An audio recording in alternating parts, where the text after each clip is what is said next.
第23章，见萧逸礼不请自来，杨梦麟立即皱起了眉，而现场的人则是又开起玩笑来。我就说有杨梦麟的地方，怎么可能少得了萧逸礼？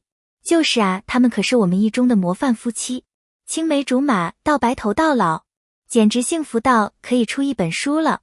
就是每次他们出现，我都要吃一斤狗粮。萧逸礼，这次你可逃不了了，我们今晚不醉不归。有男人爽朗地挽过萧逸礼，领他走到了杨梦麟身边。所有人都默认杨梦麟身边的位置是萧逸礼的，萧逸礼也是这么认为的。杨梦麟不好说什么，此时手边的手机忽地震了一下，他拿起打开一看，是宋简的信息。你去哪了？我怎么没看见你？杨梦麟眉头一松，便迅速回道，我来参加同学聚会了，请假1天。原来是这样啊，你们要玩到什么时候？我顺路过来接你回家。宋简的消息来得猝不及防，稳稳地落进萧逸礼的眼底，他的眸色瞬间变深了。杨梦麟哪好意思让宋简来接，连忙拒绝道，不用了，我待会可以打车回家。我问到地址了，春浩酒店是吧？待会结束时记得提前给我发消息，不用觉得不好意思，顺手的事。宋简发完便去上班了。杨梦麟失笑，但也没多说什么，收起手机却对上了萧逸礼幽暗的眸子，身体情不自禁一顿。你在给谁发消息？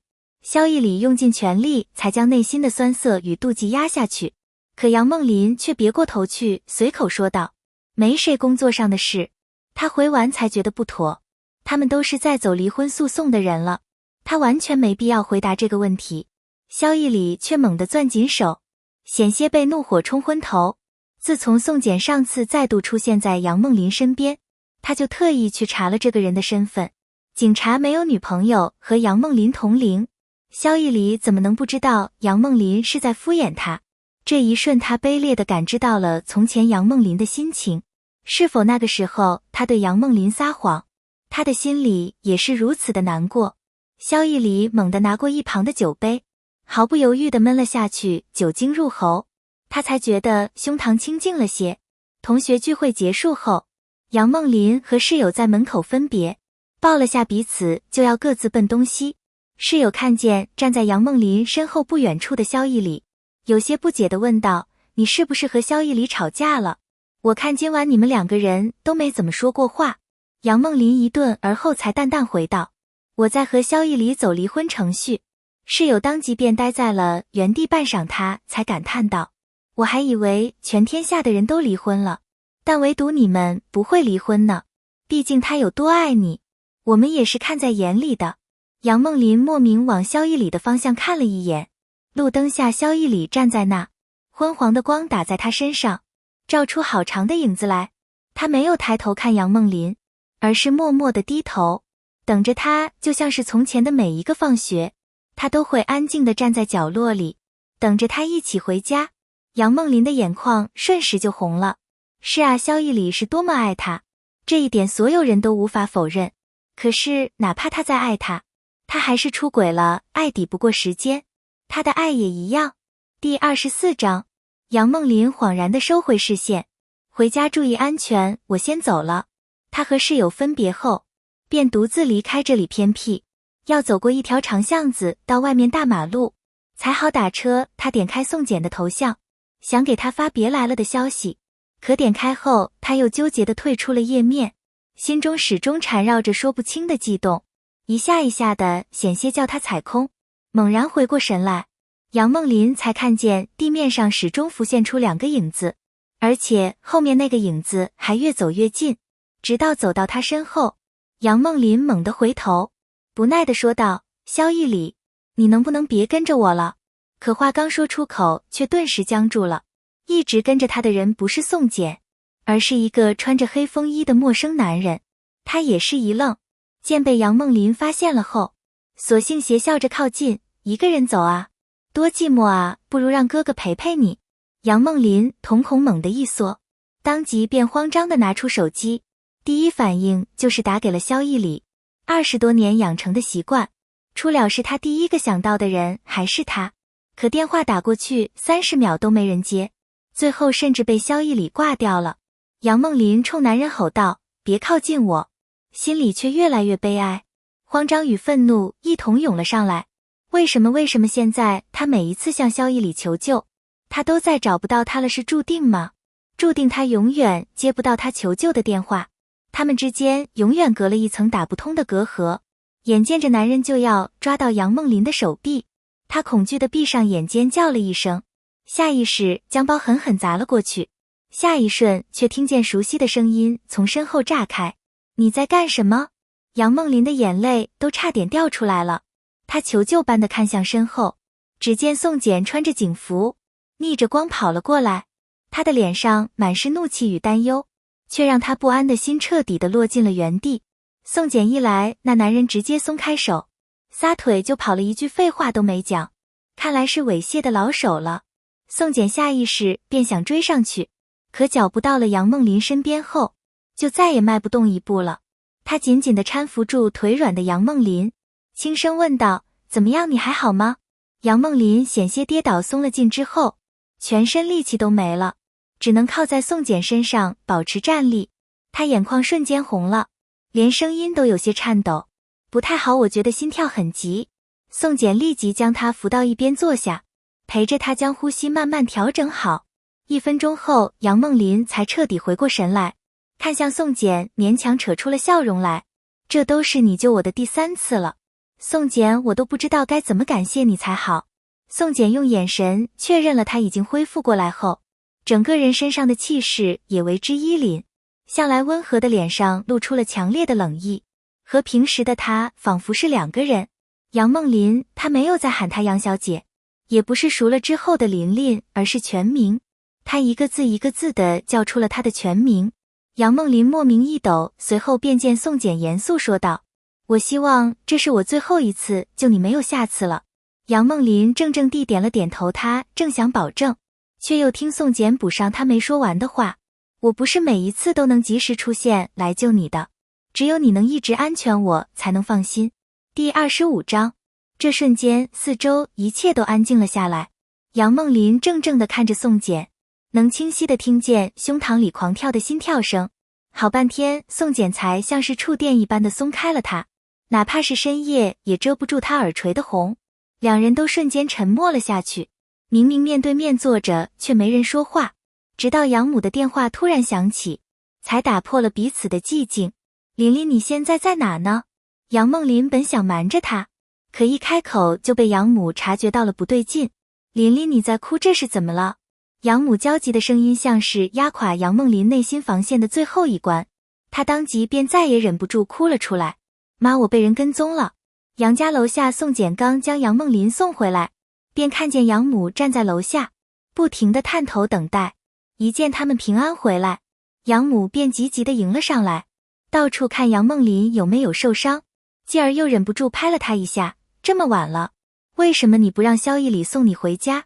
你是不是又死鸭子嘴硬了？”杨梦琳却一下愣住：“妈，你怎么知道萧逸里来了？”养母这才意识到自己说漏了嘴，见杨梦琳一脸受伤的表情，她也索性坦白道：“还不是萧逸里找我要你同学聚会的地址，他说也许你见了那些同学，记起当年的事，就不会和他离婚了。我也是为你好，所以才想着推你们一把。”杨梦琳恍然大悟，难怪萧逸里明明不是他们班的人，却知道他们聚餐的地址，原来是养母通知了他。杨梦琳内心熊熊的燃着火，一时半会灭不下去。她有心想质问养母，是不是非逼她和一个出轨男在一起才肯罢休，可看着大晚上的，养母担心她站在这吹了一晚上的风，她又什么话都说不出口了，她能怪谁？只能怪她自己没给父母留下坚强的印象，叫他们知道她杨梦琳就算是离了男人，也能活得很好。如此想着，杨梦琳的气道也慢慢的消了，她只是回过头看向宋简，真诚的道谢：“谢谢你，宋简，改天我请你吃饭啊。”宋简点点头：“那我就先走了。”他不放心的又看了几眼杨梦琳，便开车离开了。杨梦琳这才和养母沉默地上了楼。回到家洗漱完，躺在床上了吗？萧逸里的电话才姗姗来迟。杨梦琳漠然地看着这串数字，心里想的却是，早知道就不把他的号码从黑名单里拉出来了。永远打不通电话的人，有什么必要在手机里留着？所以他很快摁了挂断键，然后毫不犹豫地又把萧逸礼的电话拉黑了。另一边，萧逸礼坐在卧室里，诧异地看着被挂断的电话，脸色又是一沉。他今晚本想再去和杨梦琳谈谈的，要不是奶奶一直坚持让他回萧家，说黎琪身体不舒服，他也不会中途离开。好不容易脱身回家，却看见杨梦琳这几个月第一次给他打来了电话，但偏偏他没接到。萧逸礼心急如焚，再打过去的电话就再也没人接听了。他拧起眉，敏锐地察觉到了不对劲。思忖过后，他选择打给了养母。电话接通后，养母开口便是一顿责骂：萧逸礼，从今以后你不要再给我打电话了，我不认识你这样的盲人。萧逸礼更加确定是发生了什么事，不然养母不可能这样对他。妈，你告诉我发生了什么事？为什么琳琳又把我拉黑了？我什么都没做啊！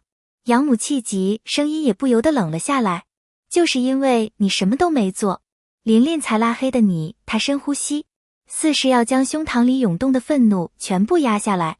我不是嘱咐了要你送琳琳回家，为什么你突然又走了？你知不知道就在刚刚，琳琳在巷子里遇见了变态，差点就遭遇意外了。第26章，萧逸礼的呼吸猛地一顿，脑子嗡嗡作响，他的心被瞬间捏紧，然后又被放开极致的寂静里，只能听见萧逸礼沙哑地问道：琳琳她现在还好吗？养母冷嗤一声，便干脆地说道：她很好，现在她身边有了别人，比你好上千倍万倍。总之一句话，这婚还是离了好。说罢，养母便直直地挂了电话。萧逸礼心脏像是被一根细线勒紧，每一次跳动都带来尖锐的疼，可他此刻却希望他再疼一点，至少证明自己还活着，而不是彻底地沦为了空洞的傀儡。第二天一大早，萧逸礼就赶去了萧家，推开黎琪睡的那间屋子，不管黎琪此刻还睡着，直接上前拽住他的手腕一拉，黎琪整个人便从梦中惊醒，恐惧地尖叫了一声：逸礼，你干什么？我还怀着孕呢。萧逸礼却不管不顾，冷着脸将他拖出房门：跟我去医院。黎琪眉头瞬间往上一挑，强压着不安问道：去医院干嘛？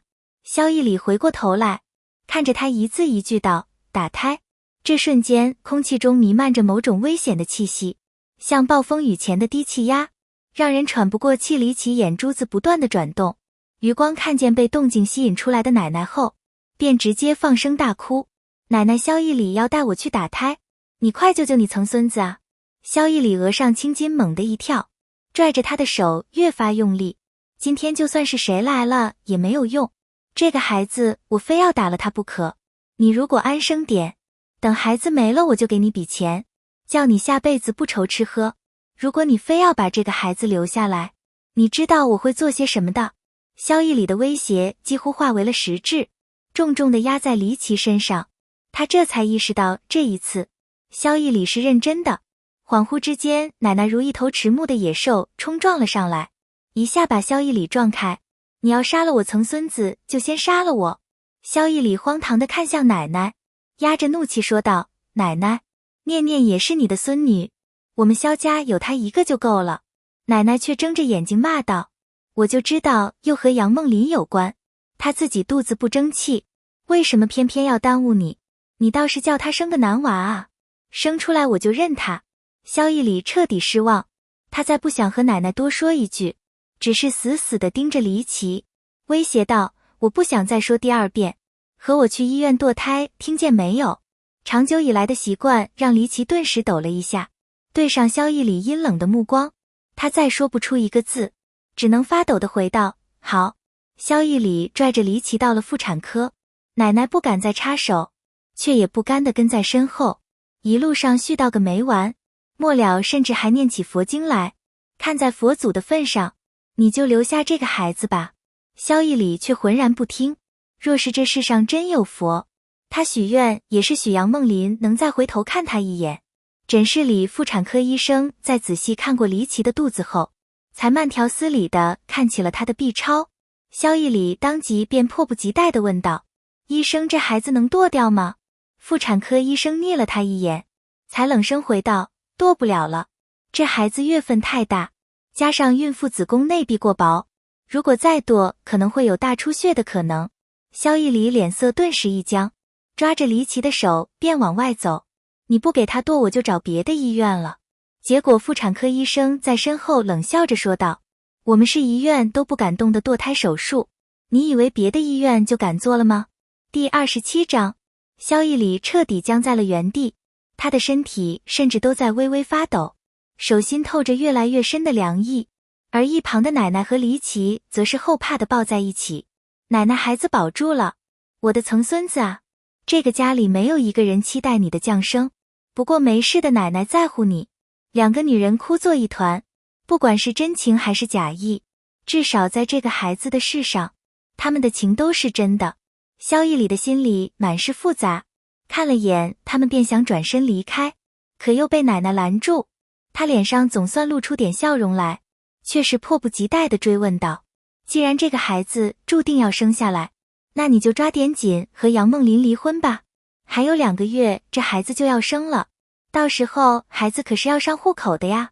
萧逸礼好不容易压下去的怒火就在这刻爆发了，他毫不犹豫地甩开奶奶的手，怒斥道：这孩子是你们要生的，又不是我，既然你们这么期待这个孩子，那干脆就挂在你们名下好了，反正这辈子我的孩子只能是念念，就算他生下来了，也与我一点关系都没有。说罢，萧逸礼便转身大步地离开了。黎琪怔怔地看着萧逸礼离去的背影，第一次心里有了深深的悔意，他是不是真的做错了？他怎么敢祈求一个出轨的男人会善待自己和孩子？若萧逸礼真是好人，他又怎么会背叛杨梦琳和他在一起？他连爱了26年的人也能说出轨就出轨，又何况他黎琪终于是死心的闭上了眼，心止不住的往下沉去。下午6点，杨梦琳难得准时回家，刚爬到6楼便看见萧逸礼坐在他家的楼梯那。萧逸礼一见他，便迫不及待地站了起来，讨好的笑了笑，却因为谨慎而不敢说一个字。杨梦琳实在是厌烦这种一而再再而三的骚扰，她冷着脸看向他，语气里不带一丝温度：我有没有说过不想再看见你了？萧逸礼心脏猛地一抽，眼眶下意识就湿润了，可他还是装作无事般开了口：对不起，昨晚我不知道你发生了那样的事，要是我在就好了。听杨梦琳连忙打断了他的自说自话，不解道：这事和你一点关系也没有，你没必要觉得抱歉。萧逸礼却直直地往前走了一步，眉眼里满是焦急：不，昨晚你不是给我打电话了吗？我知道你心里最信任的人还是我，可我却辜负了你的信任。杨梦琳蓦地沉默住了，好半天才回道：这么说来，其实是我的错，我不该还对你抱有幻想，觉得你也许会接我的电话，明明我们已经没关系了。萧逸礼听见这话，简直像是被杨梦琳拿着把刀子捅，整颗心就仿佛掉进了深不见底的深渊之中。再看不见阳光，他沉默了一会，竟是从口袋里拿出了一枚戒指。在杨梦琳不可思议的目光里，他将这枚戒指遥遥地举在他面前。这是我18岁给你买的第一个戒指，银的不值什么钱，可我说了，等以后我有了钱就会给你换更好的。你说只要是我送的，哪怕是银的你也喜欢？萧逸礼痛楚的声音无孔不入地钻进杨梦琳的心，他怔怔地看着这枚褪色的银戒，仿佛整个人都被拉进18岁那段岁月，初恋的懵懂，最纯情的爱恋，和轻易许下的一生一世的诺言，都在此刻重新回到他的脑子里。萧逸礼见状，呼吸都不由得暂停住了，而后他便目睹着杨梦琳从他指尖拿走戒指。我都忘了还有它了，这种没意义的东西，还是早点丢了吧。说完，杨梦琳便毫不犹豫地松开了手，下一秒，戒指就从他的手上滚落至地，清脆一声，不知道滚去了何处。第28章，离1年只有2个月时间了。萧逸礼，我们马上就能离婚了。杨梦琳平静地说着，好似完全不在意萧逸礼此刻有痛。他看着萧逸里缓缓变得苍白的脸，心中既没有爽快，也没有难过，只有越来越深刻的平静在告诉着他，他真的完全不在乎萧逸里了。这样很好。杨梦林再没有多看他一眼，拿钥匙开了门，就把房门用力地关上了。萧逸里整个人呆呆地站在楼梯间，他以为自己已经习惯了杨梦林的刺痛，可现在他还是会觉得难过。有些伤口可能这辈子都不会再愈合了。杨梦林就是他生命里唯一的无法愈合的伤疤。时间一转眼就又过了2个月，杨梦林的纪录片跟拍也终于到了尾声，这6个月的拍摄，杨梦林和派出所里好些人都有了深厚的友谊。拍摄组撤出派出所的那天，大家说要去 KTV 唱歌，杨梦林想着今天是念念见萧逸里的日子，回了家也没事，索性就跟着一起去了。宋简还罕见地穿了长服，一身黑色冲锋衣衬出她健硕有力的身体，凑近了一闻，还能闻到她今天身上淡淡的香水味。同事直接大声地开起玩笑来，宋简，你今天打扮得这么花枝招展，是给谁看啊？他说完还特意挤眉弄眼了一下杨梦林，故意说，不会是听见人家要走了，所以用上美男计了吧？宋简的脸瞬间就红了，暧昧的视线中他轻咳了一声，有意无意地看向杨梦林，少说废话，吃东西还堵不住你的嘴了是吧？说罢便拿起 KTV 桌上的鸡翅，狠狠塞入同事的嘴巴，周遭却越发响起起哄声。杨梦林干脆走上前，大大方方地扯开话题，我可不等你们了，既然没有人唱第一首，那我就不客气了。杨梦林刚点好王力宏的《你是我心里的一首歌》，转过身便看见宋简被其他人推着走了上来，他无措地挠了挠头，低声说，要合唱吗？杨梦林别过脸去，只说你想唱就唱呗，话筒又不是我家的。虽说如此，他还是主动地把话筒递了过来，温柔而又缱绻的歌声响起，杨梦林才知原来宋简唱歌这么好听。他对望过去，不知是因为环境太过柔和，还是别的什么原因，他甚至都无法移开视线。垫在我心内的一首歌，不要只是个过客。宋简认真地看着他，眼神里除了他再看不见一个人。在我生命留下一首歌，不论结局会如何。杨梦林也怔怔地回望他，轻声接上了他的声音，直道，好想问你对我到底有没有动心。这句一出，杨梦林的心跳声忽的就失了神，他再听不见任何声音，只能看见宋简一张一合的嘴，还有他满是笑意的眼。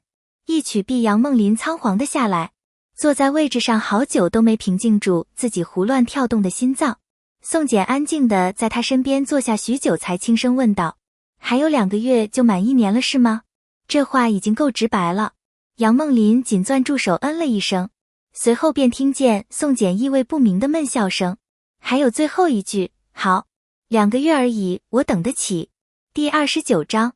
这天晚上，宋简送杨梦林回家的时候，一切都很完美，除了小区楼下蹲坐在那的萧逸里。萧逸里看见杨梦林和宋简一起回来的那刻，整个人都像是被雷劈了一般，僵住好久都没缓过神来。还是杨梦林先开了口，才换回他的神智。李启马上临盆了，你怎么还在这里？萧逸里看上去倒显得有些疯癫了，红着眼指着宋简便质问道，他就是你一直拒绝我的理由吗？杨梦林，你出轨了？宋简脸色顿时一沉，无比鄙夷地说道，那还真是不好意思让您失望了，我和琳琳还没能在一起，不过2个月之后就说不准了，毕竟那时你就下位了不是吗？萧逸里表情阴鸷，咬牙切齿道，我们还没离婚，你少得意了。杨梦林却懒得再和他争这些有的没的，该说的话这几个月里他也早就说完了。谢谢你送我回家，我先上楼去了。他笑着和宋简道别，便想要离开，下一秒却被萧逸里紧紧抓住手臂，别走，他这般祈求道。而宋简迅速沉下脸，用力拧着萧逸里的手，威胁道，你是想再被我来一次过肩摔吗？萧逸里紧咬着牙，却没能松手。宋简正要动作，却忽地在3人之间响起了手机铃声，是萧逸里的，但他却固执的没接。还是杨梦林叹了口气，说道，接一下吧，万一是什么很重要的电话呢？萧逸里犹豫了好久，见手机铃声一直固执地响起，这才空出一只手来接听电话。刚摁下通话键，三人同时听见奶奶在电话那头焦急地说道：不好了，逸里离奇羊水提前破了，你快回来！萧逸里手猛地一颤，这一刻他甚至不敢抬头看向杨梦林。走吧，离奇比我更需要你。杨梦林嘲讽地笑了笑，补上最后一句：他都为你堕了2次胎了，就当是负起一个爸爸的责任去守着他吧。不要！萧逸里眼眶终于红了，他有预感这次若是他真的离开，他就再也无法和杨梦林复合了。奈何杨梦林看得透他脸上的每一丝表情，自然也猜得出他心里在想些什么。他轻笑一声，目光里是十足的平静。萧逸里，就算你今天不走，我们也早就没有机会了。好聚好散吧。萧逸里的身体终于僵住了，他一点一点地松开了握着杨梦林的手，整个人也一步一步地往后退，只是每一步他都走得格外艰难，好像他走的不是路，而是退还这26年来的一切。对不起，萧逸里只敢留下这么一步，便大迈步地离开了。杨梦林定定地看了几眼，便毫不犹豫地移开了视线，继而看向了一脸窃笑的宋简，笑着问道：就这么高兴？宋简认真地点了点头，露出了一口的大白牙。我很高兴，你的心里终于再没有他了。杨梦林一愣，也终是释然地笑了出来。是啊，这道26年的伤，他终于愈合好了，今后未来的每一步，他都要只为自己而走了。第30章，医院里，萧逸里沉默地站在那，眼神空洞，仿若连灵魂也一起留在了杨梦林那。已经9个小时了，离奇难产了，他要输的血一盆一盆地往里送，整个走廊都能听见他痛苦的哀嚎声。萧逸里难以再听下去，终于迈开步子打算离开，却在此刻身后的门缓缓打开了，医生满身的血，疲惫的眉眼里却透着一丝喜悦。母子平安，萧逸里猛地闭上了眼，眼球酸涩不已。萧家父母和奶奶已经迫不及待地冲了进去，哪怕是对杨梦林怀有歉意的萧家父母，在看见儿子的那刻，也露出了轻松的笑容。萧逸里低下头，低低地笑了声，那笑声里满是痛意，还带着点死意，唯独没有庆祝新生命的喜悦。我先走了。萧逸里冷冷甩下一句，便毫不犹豫地转身离开，将奶奶破防的骂声直直地留在身后。他不敢看一眼那个儿子，他甚至觉得看一眼他都是对念念的背叛。他已经永远地失去了杨梦林，他不能再对不起念念了。2个月后，萧逸里瘫软地靠在床边，手里抱着空掉的啤酒瓶，目光呆滞，不知在想着什么。忽地身后的门被人推开，萧母终于忍不住进来，扯着他的衣领就给了他一巴掌。可惜萧逸里被这巴掌扇得倒在地上，也没有爬起来的欲望，他的精神已经被彻底的击垮了。萧母眼眶里含泪，不争地骂他：萧逸里，你还要颓废到什么时候才肯振作起来？2个月了，自从你儿子出生到现在，你连去医院看他一次都没有过，你还配当个爸爸吗？不管你爱不爱离奇，但孩子是无辜的，他已经比别人少了一个完整的家庭了，你难道还要让他直接失去爸爸吗？萧逸里动了动手指，却仍旧一点反应也没有。萧母终是叹息着松开了手，失望地看了他一眼，道：整个医院只有你的儿子还没有名字，哪怕叫他萧心，也该你亲自去一趟吧。说罢，他便不再看萧逸里，转身离开了。萧逸里紧紧地抱着酒瓶，许久才闭上了眼。隔着一扇玻璃，萧逸里站在医院的育婴室外，轻声和护士说了他给儿子取的名字。见护士转身走了，他也正想离开，却忽地听见身后一声稚嫩的笑声，他顿时彻底地僵在了原地。好半天，萧逸里才僵硬地转过身来，引入眼帘的是一个与他长得几乎一模一样的婴儿，正笑着扬起手在空中抓着什么。这一刻，萧逸里忽地泣不成声。纪录片上线后立即引发了不小的热度，宋简虽说还是没有彻底入镜，但仅凭着几张侧脸照就把大家迷得云里雾里。派出所外面挤满了来偷看他的女孩子，杨梦琳偶尔也会吃味，但看着宋简一次又一次严肃地教训那些女孩子，派出所不是他们追星的地方，他也不是可以被随便拍照的人，又觉得没必要。宋简本身就是很好的人，注定会吸引很多人的目光，那又何必无缘无故吃这些飞醋呢？至于萧逸里，杨梦琳只在1年期满的时候，在法院再见了他一次，他瘦了好多，但至少眼神里变得柔和了。叛离的时候，杨梦琳本想和他争一争念念的抚养权，谁知萧逸里竟自己放弃了他，只问我以后还是念念的爸爸对吗？杨梦琳复杂地看着他，坚定回道，你永远是念念的爸爸。就这一句就引得萧逸里红了眼眶，但这已经与杨梦琳毫无关系了。他只答应离婚后，萧逸里想见念念的时候，他不会阻拦，多的他也给不了。走出法院的那刻，杨梦琳深呼吸了一下，再睁眼，便看见宋简站在不远处冲他笑，手上还拿着一捧鲜花。他缓慢地走过去，故意问道，今天是什么日子啊？怎么还送起我花来了？谁知宋简也不恼，轻笑一声，便坦然说道，今天是我们的第1天，今后的每一天，也将由我牵着你的手，一步一步走向崭新的明天。